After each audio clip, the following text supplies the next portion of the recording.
Hey everyone, Elizabeth Scala here from Living Sublimely Well. Well, welcome back.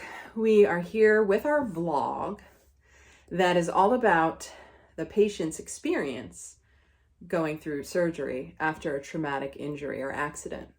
So I personally had elbow surgery, but you may find yourself with some other type of limb that got operated on. And this vlog is specifically for you, the patient. Maybe you're preparing for surgery and want to know some tips and tricks to get ready. Maybe you're having surgery very soon or just went through it and want to know what to expect on the big day. Or maybe you're in recovery, going through occupational physical therapy and just trying to rehab to get that body moving. If so, this vlog is for you. And there are a slew of videos before this one. So if you have a question of a topic in mind, I may have likely already touched on it. So go back and check out the 40-ish, 50-ish odd videos prior to this one. Anyway, today I'm going to talk about a specific topic related to setting boundaries. So what does that mean? I'm going to share a quick story first, and then I'll get into setting boundaries as the patient. So my neighbor, first of all, I had elbow surgery, as I said, so I couldn't drive for several months because my arm wouldn't reach the steering wheel, frankly. And in the acute phases, I was in too much pain to drive. Every little jostle in the road, hurt my arm, and I had to prop it up on pillows, and I was on pain medicine, so then don't drive. So I wasn't driving. So I had occupational therapy though 3 times a week. Whew. It was like a full-time job. And then I had other appointments, but my neighbor, and my husband, but my neighbor was primarily the driver for me to my occupational therapy, and oh, bless his soul. I will always be grateful to that man. So we had a lot of time in his truck, and actually I have a chapter in my book, What Happens After Elbow Surgery, about truck chats with my neighbor. But we had a lot of time talking in the car, in his truck. And one time, and in the acute phase, it was a lot of me crying to him and a lot of him just driving and nodding and just really compassionately listening to me. He didn't often say a lot. I really appreciated that. He didn't try to push things on me. He didn't advise, and he didn't tell me what to do. He really just listened. And I specifically remember one day talking to him about the fact that, now this is going to sound harsh, that everybody just kept asking me how I was doing. And frankly, for the first month, I was doing the same. I was doing miserable. My arm wouldn't move. I was emotionally drained from crying and the frustration and the anguish that I don't understand why my arm is not getting better. So I was emotionally a wreck, and mentally, I was, like I just said, I was frustrated. I was angry. I was appalled. I was like, what's wrong? I was sad. I can't even think of another word to say. I mean, I had no update to share with people when they asked, how are you doing? How's it going? And I'm telling you, again, this sounds harsh, but the texts from coworkers, because I had a lot of coworkers. I not only had an intimate team, but my job branched out to 5 other hospitals in a health system. So I had a lot of team. And then I was part of a nursing organization, a board member of a professional national nursing organization. So I cannot tell you how many people reached out per day, texting me and saying, how are you doing? What's going on? How are you feeling? And it became a nuisance to repetitively have to say, I'm really not doing well. I'm in a lot of physical pain. I'm emotionally drained and mentally very upset. I mean, I didn't have anything good to report, and I didn't want to keep saying the same thing over and over. And frankly, I didn't want my mood to bring other people down. Now, I got some feedback from a close family member that was like, well, during this time, don't you need social support? Wouldn't you want people around you? And I'll speak to this.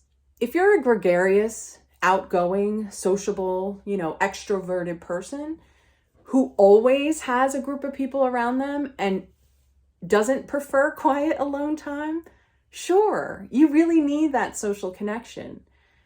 But by nature, I am introverted, even if you don't think so in these videos. I am introverted. I prefer small groups or one-on-one. I prefer intimate, quiet gatherings of little people. I just don't like a lot. And like I just mentioned, I was feeling terrible. So I told all of this to my neighbor in one of my truck chats with him. I was like, I don't know what to do. Like, when people reach out to me, I sound like a broken record. And frankly, it's become a little overwhelming. I'm almost resenting the constant attention and how are you check-ins. And he said, and this was one of the first times he actually said something. He said, Elizabeth, I can completely understand what you're talking about. He had actually had a back injury at work and some other things that happened, but he had a period in his life where he himself was laid up after an accident and had the same experience. And he said to me, Elizabeth, if it's really become too much, if it's really overwhelming you, and if it's really not helping you currently get or feel better, you need to set some boundaries, healthy boundaries. You need to be clear with people and share with them, you know what? I'm really struggling right now. I'm in a kind of stalled, not getting better time. I'm really having a complicated recovery. I'm going through a lot, and I'm really not in the mood to have a lot of back and forth conversation. I'm really just not feeling up to it.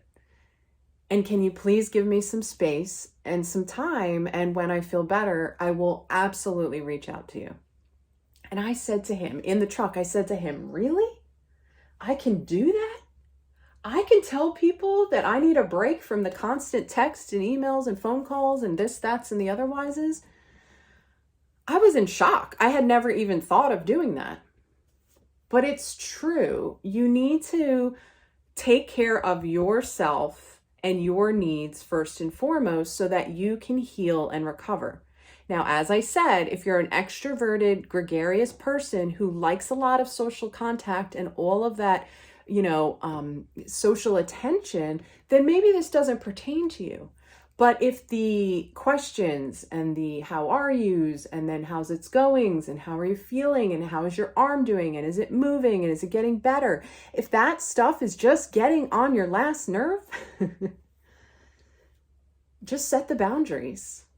Now, I will tell you, some people received the boundaries very well and said, thank you for telling me this. I understand and I hear you. And they gave me space. And then, of course, when I was feeling better, I reached out to those people and I said, hey, I'm back. I feel much better. Thank you for your care. Thank you.